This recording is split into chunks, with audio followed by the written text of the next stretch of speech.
Şu an tam karşınızda oturan kişinin size gülümsediğini düşünün. Ama bu gülümseme gerçekten bir mutluluk ifadesi mi? Yoksa ardında derin bir hayal kırıklığı mı saklı? Belki de arkadaşınızın her şey yolunda derken gözlerini sağ üst köşeye kaçırması aslında size koca bir yalan söylediğinin tek kanıtıdır. Çoğu insan kelimelere odaklanır, oysa zihin kelimelerden çok daha hızlı olan bir dili konuşur. Mikro ifadeler. Saniyenin 25'te biri kadar süren, kontrol edilmesi imkansız olan o kısa anlar. Bugün size bir süper güç vaat ediyorum. Bu videonun sonunda insanların sadece söylediklerini değil, zihinlerinden geçen ama dile getiremedikleri o gizli gerçekleri okumayı öğreneceksiniz. Zihin haritama hoş geldiniz.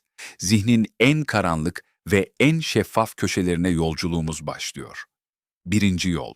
Mikro ifadeler ve limbik sistemin ihaneti.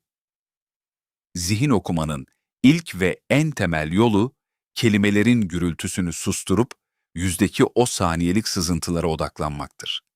Beynimizdeki limbik sistem, yani duyguları yöneten ilkel merkezimiz, biz daha kelimeleri seçmeden tepki verir. Biz bir yalan kurgularken, limbik sistem gerçek duyguyu bir anlığına dışarı fırlatır. Buna duygusal sızıntı diyoruz. Örneğin en tehlikeli işaret küçümsemedir. Dudak kenarının tek taraflı, hafifçe yukarı kalkması. Eğer biriyle konuşurken bu ifadeyi bir anlığına yakalıyorsanız, o kişinin zihni sizin hakkınızda çoktan bir hüküm vermiştir. Ben senden üstünüm. Bu ifade o kadar hızlıdır ki, dikkatinizi eğitmediyseniz kaçırmanız çok doğaldır. İnsanlar ağızlarıyla onaylasa bile, limbik sistemleri gerçeği bu mikro hareketlerle haykırır. Videonun ilerleyen kısımlarında bu işaretleri nasıl birleştireceğinizi anlatacağım. İkinci yol. Gözlerin nöropsikolojik haritası. Gözler, zihni açılan en geniş pencerelerdir. Ama bu pencerelerden içeri bakmak için göz erişim ipuçlarını bilmeniz gerekir. Birine geçmişle ilgili bir soru sorduğunuzda, gözleri sol üst köşeye kayıyorsa, beyninin görsel hafıza deposuna erişiyordur. Yani gerçekten hatırlıyordur. Ancak sağ üst köşeye kayıyorsa, zihin yeni bir görüntü inşa ediyor demektir. Bu bir yalan kurgusunun en net fiziksel kanıtlarından biridir. Daha da derine inelim, göz bebekleri. Otonom sinir sistemimiz tarafından kontrol edilen göz bebekleri asla yalan söyleyemez. Bir kişi sizinle konuşurken göz bebekleri büyüyorsa, bu sadece bir hoşlanma değil. Aynı zamanda yoğun bir zihinsel çabanın veya size duyduğu yüksek ilginin işaretidir. Tersine, bir şeyden tiksinildiğinde veya öfke duyulduğunda göz bebekleri iğne ucu kadar küçülür.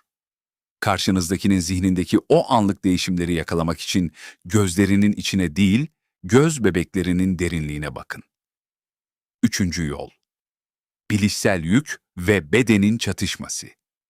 Zihin bir yalan kurguladığında enerjisinin çoğunu kelimelere harcar. Bu beynimiz için inanılmaz derecede yorucu bir süreçtir. Buna bilişsel yük diyoruz. Beynimiz yalanı kurgulamakla o kadar meşgul olur ki bedeni kontrol etmeyi unutur. İşte burada beden dili sızıntıları başlar.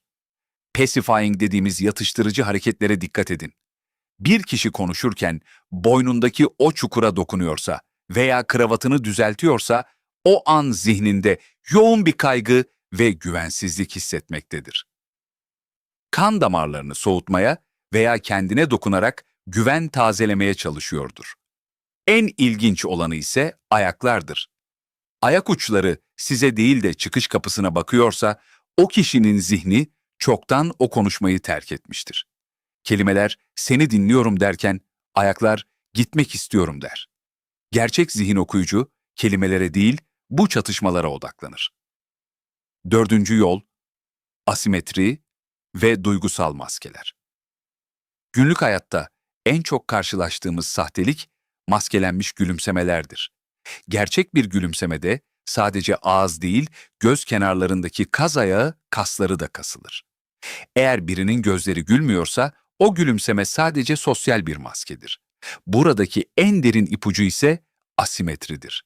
Gerçek duygular yüzün her iki tarafında da dengelidir. Eğer bir kişinin yüzünün bir tarafı diğerinden daha fazla gerginse veya ifade tek taraflıysa orada bir duygu bastırılıyordur.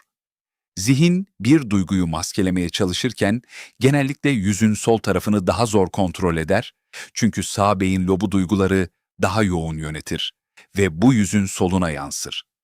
Birinin yüzündeki asimetriyi yakaladığınızda o kişinin o anki içsel çatışmasını da yakalamış olursunuz. Beşinci yol: baz çizgisi ve sezgisel sentez.